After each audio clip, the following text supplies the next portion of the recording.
Okay, magandang araw Pilipinas. Sa araw pong ito ay pag-uusapan po natin ito pong mga alagad ni Mike Defensor maging ni Marcoleta, no?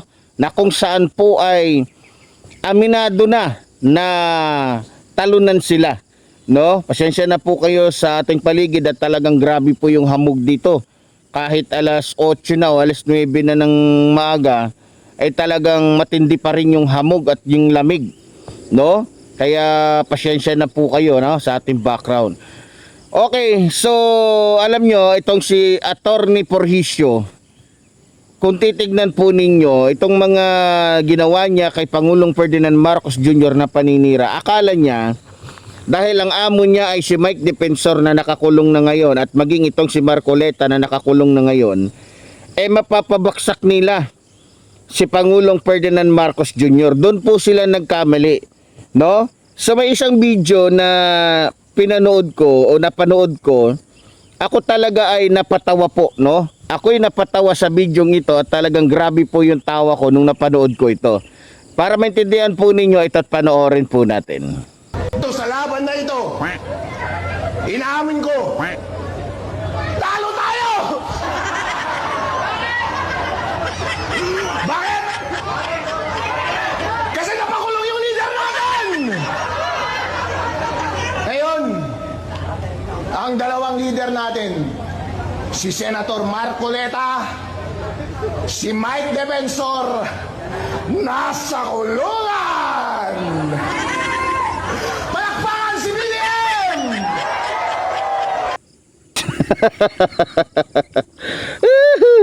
So yun, mga minamahal ko mga kababayan, no? Tanggap na ni Attorney Porhisio na kahit anong ginawa nila, ay talo sila. Sa totoo lang, kung ako tatanungin, parang kinukutsa pa niya. Parang inaano pa niya yung kanyang mga boss na si Marcoleta, maging itong si Mike Defensor na nakakulong na ngayon, mga minamahal ko mga kababayan. So ngayon, dahil tanggap na nitong ni Attorney kumbaga Porhisio na talo sila, dapat lang talaga i-congrats niya itong si Pangulong Ferdinand Marcos Jr. Yan ang sinasabi ko sa iyo, Attorney Porhisio.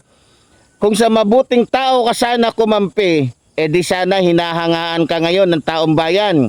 Ang problema, ang mga sinamahan mo, mga taong walang karangalan sa buhay, mga taong walang kwenta, mga taong kumbaga sa ay kakampi ng isang taong kawatan, kakampi ng isang taong kriminal, kakampi ng isang taong handang ibenta ang kanyang bansa para lamang sa kanyang sariling interes.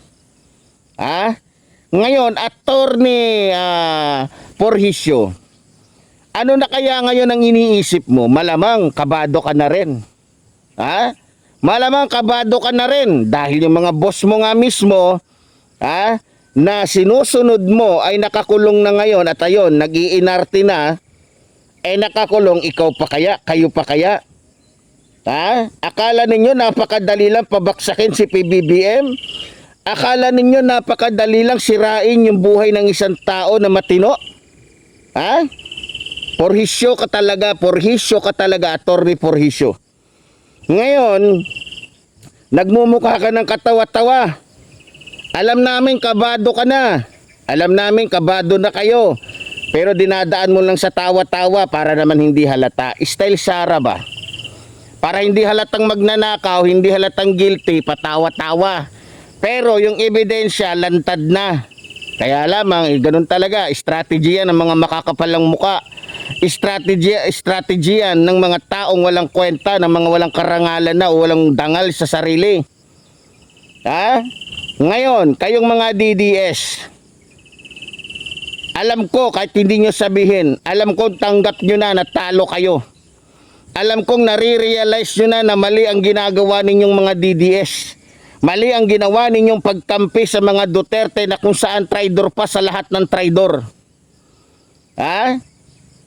Ngayon nare-realize nyo na kaya nakulong, kaya pinakulong, kaya walang nagawa yung ilang mga rally ng lalong-lalo na akala ninyo pag sinamahan kayo ng rally ng mga sungayan ay mapapababa niya talaga ninyo si Pangulong Ferdinand Marcos Jr.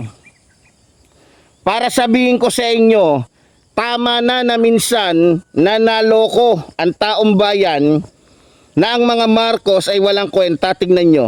Ano nangyari nung pinababa? Nung inagaw sa mga Marcos ang kapangyarihan sa bansang ito. Anong nangyari sa bansa natin? Doon nagsimula na bumaba, bumaksak, nalunod, lumalangoy tayo sa utang at naghihirap ang mga Pilipino.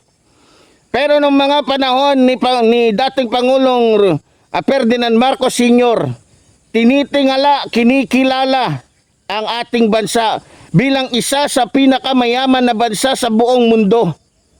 Pero nung pinalitan ng ilang mga politiko na kung saan ay nanguna para sirain o siraan ng mga Marcos, ano nangyari? Yung mga dapat hindi ibenta na pagmamay-ari ng mga Pilipino, binenta. Na kung saan, ngayon, ano nangyari? Bumaksak tayo. Ngayon na bumabalik ang mga Marcos para ibangon tayo, pinapabaksak nyo ulit dahil sa inggit. Tama na minsan napabaksak o napaniwala ninyo mga Pilipino dahil lamang sa mga personal na inggit ninyo. Alam naman namin ang dahilan kung bakit gusto ninyong pabaksakin si Pangulong Ferdinand Marcos Jr. dahil dahil naiinggit kayo. At yung iba naman sa inyo nababayaran. Yan ang katotohanan. Dahil sa inggit ng mga bossing ninyo, amo ninyo, mga puon ninyo. Ayun. Ngayon, sa tingin ba ninyo, hindi kayo nagmukhang katawa-tawa ngayon? May parali-rali pa kayo kung ano-ano pang ginagawa ninyo. Meron pang nagdadasal. Meron pang kung ano-anong ginagawang mga may pahiga-higa pa sa kalsada, may pakanta-kanta pa, may mga kung ano-anong mga kumbaga sa mga kabaliwan na ginagawa. O ngayon, nadaan ba ninyo sa ganung paraan? Nagamit ba ninyo yung mga paraan ninyo na yan para mapabaksak si Pangulong Ferdinand Marcos Jr.? Sa totoo lang, sinayang lang ninyo yung mga oras ninyo at mga panahon ng mga araw na yon. Imbis na nananahimik kayo sa mga bahay ninyo, ina-analyze ninyo kung ano ang tama at mali, wala. Kayo mismo ang nagkalat. Kayo mismo ang nanggugulo. Tumutulong kayo sa panggugulo o paninira ng mga politikong gusto lamang makatakas sa kanilang mga kasalanan. Ngayon, mga minamahal ko mga kababayan, lalong-lalo na sa mga DDS, isa lang ang masasabi ko sa inyo. Tandaan ninyo, kapag kayo ay kumampi sa mga Duterte, kung gaano sila kademonyo, ganun din kayo. Kung gaano sila kasama, ganun din kayo. Kaya para sa akin, once ng isang Pilipino ay kumampi sa mga Duterte, masamang tao din yan. Yun lang, simple lang. Alalahanin ninyo ng mga Duterte, mga sinungaling. Ang mga Duterte, mga magnanakaw. Maliban na mga magnanakaw, mga mamamatay tao. At higit sa lahat, ang mga Duterte ay mga traidor. Once na ang isang Pilipino ay kumampi sa mga ito, isa lang ibig sabihin nun. Mga bobo. Hindi alam ang tama at mali. Nadadaan siguro sila sa mga pakyut ni Vice President Sara Duterte. Tandaan ninyo, sa history ng DepEd, wala pang isang pinuno ng isang DepEd na nagpakain ng bulok, panis sa mga estudyante. Tanging si Vice President Sara Duterte lang nakagawa nun.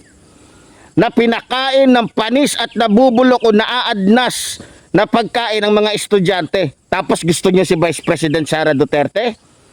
Tandaan ninyo, sa history ng pagiging Vice President, wala pang Vice President na gumastos sa loob lamang ng 11 araw na ubusin yung 125 million. Sa history ng Vice President sa Pilipinas, wala pang Vice Presidente na gumastos ng mahigit 600 million na hindi malaman kung saan napunta. Kay Vice President Sara Duterte lang nangyari yun. Walang ibang gumawa ng kabalubasan o walang ibang gumawa ng kababuyan, katarantaduhan o pagnanakaw o malawakang pagnanakaw sa opisina ng Vice President kundi si Vice President Sara Duterte lang. Tapos gusto nyo si Vice President Sara Duterte? Nasaan ang mga utak ninyo? Nasa tuhod? O talagang likas na mga pinanganak kayong bobo? Pero sa bagay, tulad ng sinabi ko, ito ang sinasabi natin, na darating ang panahon na marirealize ng mga DDS, o ng mga ulupong, mga aso, mga tuta nitong mga Duterte na sila ay nasa maling landas. At makikita nila mismo sa kanilang mga mata na yung kanilang mga pinaggagawa ay mawawalang kabuluhan. O, ito na yung nangyayari. Tanggap na ng mga aso, mga tuta, nitong ni Mike Defensor maging ni Marcoleta na talunan sila. Talagang talo kayo. Kaya kayo natalo. Gusto ko lang sabihin sa inyo. Dahil masasama ang utak ninyo. Masasama ang dila ninyo. Masasama ang budhi ninyo. Nangangahulugan lang at pinapatunayan lang na kaya hindi kayo nagwagi. Dahil mabuti o mabuting tao ang sinisira ninyo. Mabuting tao ang ginugulo ninyo. Mabuting administrasyon ang winawasak ninyo. Kaya hindi kayo nagwagi. Uulitin ko lang mga DDS. Dahil nasa maling tao kayo kumampi. Lalong-lalo ka na, Attorney Porhisio. Malamang nare-realize mo na ngayon. Ang dami-dami mo mga sinasabi, ang dami-dami mo mga paninira. Ngayon, anong tingin ng taong bayan sa'yo? Yung mga kilos mo pa lang, mas sira pa yung utak mo kaysa sa amo mo Pag kumakanta ka pa, para kang hindi mawari kung ikaw ay kalalabas lang ng mental Attorney Porhisio, isa lang ang masasabi ko sa'yo, may tanong lang ako sa'yo, paano ka ba naging abogado? Samantalang kitang-kita naman na may tama ka sa utak, may sira ka sa utak. Hindi kita sinisiraan. Nakikita ko sa mga kilos mo na hindi ka normal. Mabuti pa sa'yo yung, excuse me lang hindi sa nanglalait tayo ng mongoloid.